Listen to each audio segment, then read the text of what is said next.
In this video clip, we will discuss the flotation and sinking of substances in water.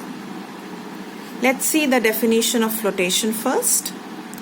Flotation is a state of rest or movement of a lighter object.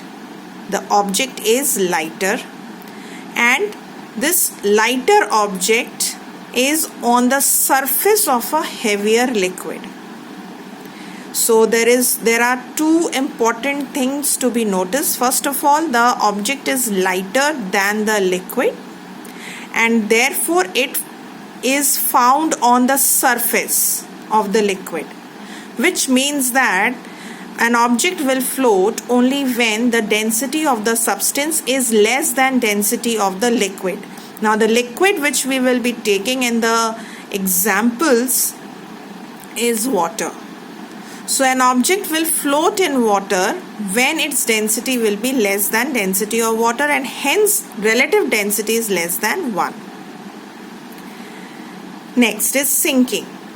Sinking is a state of rest or movement of a heavier object. Now the object is heavier and it is found below the surface of a lighter liquid. So both the definitions are just the opposite. Here the object was lighter than the liquid and therefore found on the surface of the liquid. In sinking condition, the object is heavier than the liquid and hence found below the surface of the liquid. So if we are taking water as our reference liquid in the examples that we will be studying now, so we can say that an object will sink in water when its density is greater than the density of water and hence RD is, that is relative density, is greater than 1. So children, let's see some examples.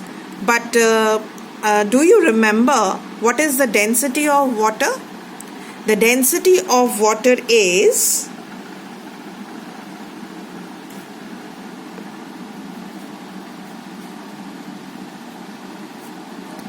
1 gram per centimeter cube at 4 degrees Celsius, which is its maximum value. Okay, so let's see the very first example. You must have seen that ice never sinks in water. It always floats. And hence icebergs, they also never sink in water, they also float, with some part outside and most of the part inside. So what is the condition of flotation, children? The condition of flotation is that the density of the substance should be less than density of water. And so this happens here also. The density of ice is found to be 0.9 gram per centimeter cube. And that of density of water is 1 gram per centimeter cube.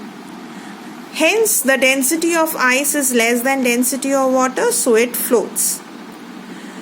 Now this number 0.9 gram per centimeter cube tells us one more important thing. Apart from telling us about the compactness of the mass of the substance in a given volume, it also tells us that 90%, since its value is density is 0.9, therefore 90% of its volume is inside water and only 10% is outside water.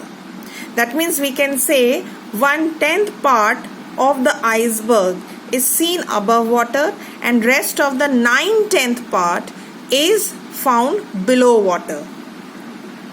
So this makes it a very dangerous thing for ships because it becomes difficult to estimate the size of the iceberg, right? So this is one important application of flotation in our day-to-day life. Next is that of an iron nail. An iron nail sinks in water, but a ship made up of iron floats. So if something is sinking in water just because its density is greater than density of water, iron nail sinks because of the same reason. But a ship which is made up of iron does not sink, but it floats. Why? Because the ship is hollow from inside and the empty space contains air.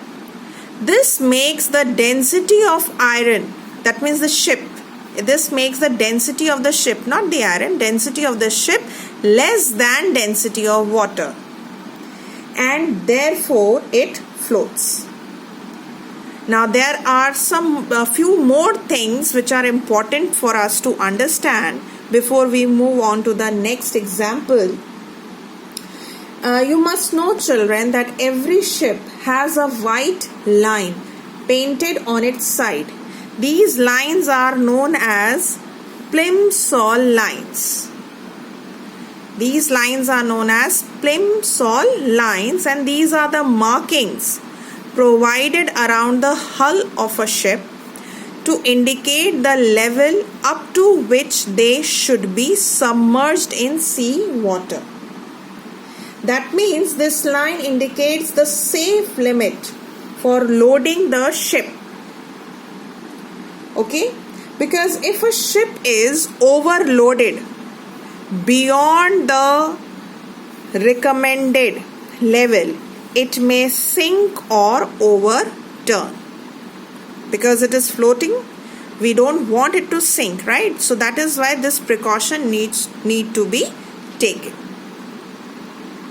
Next example, we will take that of a submarine. Now children, you all know that submarine can dive into as well as it can rise up to the surface of water also. That means both flotation and sinking phenomenon you will observe. So let's see how. Submarines are provided with ballast tanks or flotation tanks. Now submarines can be made to dive into water as well as to rise up to the surface of water as and when desired. Therefore, if we want the submarine to dive, then its ballast tanks are filled with water. Now as soon as these ballast tanks are filled with water, the density of submarine becomes greater than density of water, and therefore it sinks. On the other hand, if a submarine is to rise, then water from the ballast tanks is forced out into the sea. Okay? Now when these are forced out into the sea, then these ballast tanks are filled with compressed air. This makes the density of the submarine less than density of water. Therefore it floats and rises up. Okay? So that means the concept remains the same. If you want some object, some substance to float, the density of that substance has to be then less than density of water. If some substance is sinking, that means its density should be then greater than density of water.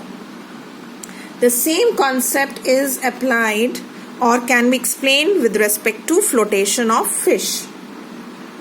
Now when fish has to rise up in water, it diffuses gas from its fluid into the bladder, which makes its density less than density of water. Now when fish has to come down, it empties the bladder and the density of the fish becomes greater than density of water. That means its working, its concept, its phenomenon is same as that of submarine. Next example is that of the flotation of balloon.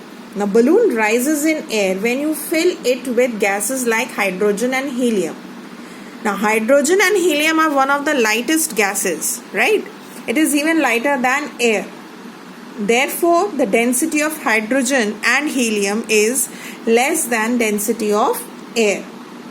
Now when these gases are filled into the balloon, this makes the density of balloon less than density of air, and therefore it rises up. So these are some of the examples of flotation and sinking that you will find in your day-to-day life. One more important point that I must tell you, that sea water is denser than fresh water. Fresh water means the tap water or the river water.